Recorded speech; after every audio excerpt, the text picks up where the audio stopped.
Hello and welcome to the tutorials for Star Racer's Course Editor. So, this is going to be a series of tutorials that I'm going to be mainly focusing around, you guessed it, the Course Editor. And, well, today I want to go ahead and start off with something simple, which is just how to get to your custom track location and how to access all the other folders in the game. That way you can go ahead and make backups of your custom tracks in case something happens to your PC. So, without further ado, let's go ahead and begin. What you want to do is go all the way down to the options menu.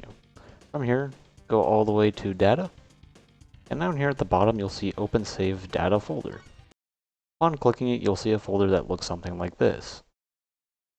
What you're going to want to do is, in order to find your tracks, just go down to user track data folder. And here will be all your tracks. Now, they won't be listed and have the names, so you will have to manually do this yourself. At least at the time of making this video, we are still in early access in version 9.0, so this could be changed, but I'm pretty sure this is not going to be changed, just due to a new file system. But fear not, it's not too bad, and since you are making backups, you could just copy this, put it into a backup folder, and be done with it. But if you're wanting to go like more in depth, kind of like how I like to do, you're going to want to do something a little bit different. What I have done is basically I have gone and created like a custom backup folder for all of my custom tracks. This is just a handful where I have my custom cups at.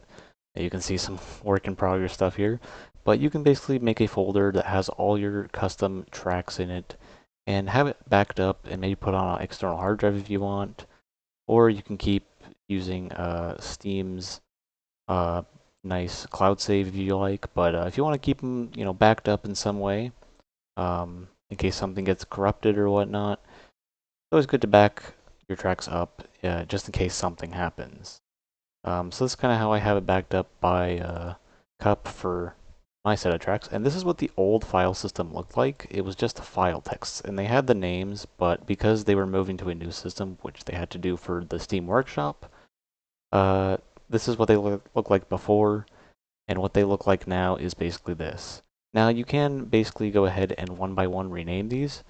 So what you could do is you could go into the editor, change something, wait a minute, hit save, change some, go to the next one, change something, wait a minute, save. That way you get the times all, lined up near each other. Or you can go, after you've created your first track, you go into the user data folder and go ahead and find your track, create a folder, something like I would do with this one with my Rainbow Road GameCube remake from Double Dash.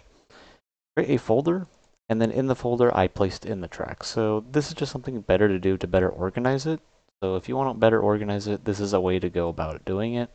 But if you're doing something like a cup, and you just want to go ahead and make a folder just for it, you can do something like this, where you have just a folder just called, for example, mine is the Mirror Rug Cup, and you can just create it with, the tracks being in there, and they'll look like this inside the folder. So you can do something like that if you'd like, but that's just kind of how I do it. But I would recommend backing up your tracks in case something happens, but you don't have to. It's just something that is something I like to do as a course creator.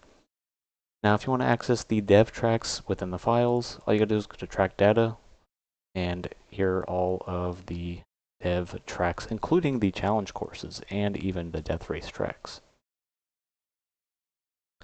Now you can also check out the ghost data for different tracks in the game, but there's other stuff that you can also do here.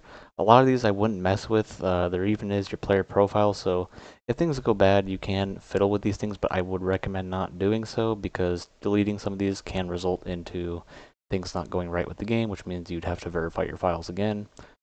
But anyway, that is just a brief tutorial on how to access the user track data folder, and how I'd recommend you create backups for your tracks.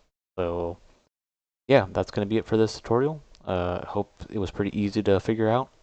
And if you want to check out some other tutorials and have any questions on what you would like to see, please leave them down below. But I highly would recommend first checking out my playlist and seeing if any of those things that you have questions about on what I should make a tutorial on, if they're listed in that playlist. And if they are, You can find them there. If they're not, leave a comment in any of the videos, and I will try my best to respond to you. If it's something small and brief that I could just give you a little pointer on how to do it, or if it's something bigger where I can maybe do a whole video on it to kind of further explain some things. I already have some ideas, and I actually do have a few videos that are actually uploaded on how to kind of use some of the course parts and kind of how to create like different turns and things like that. So there's some technical stuff that I plan on doing more.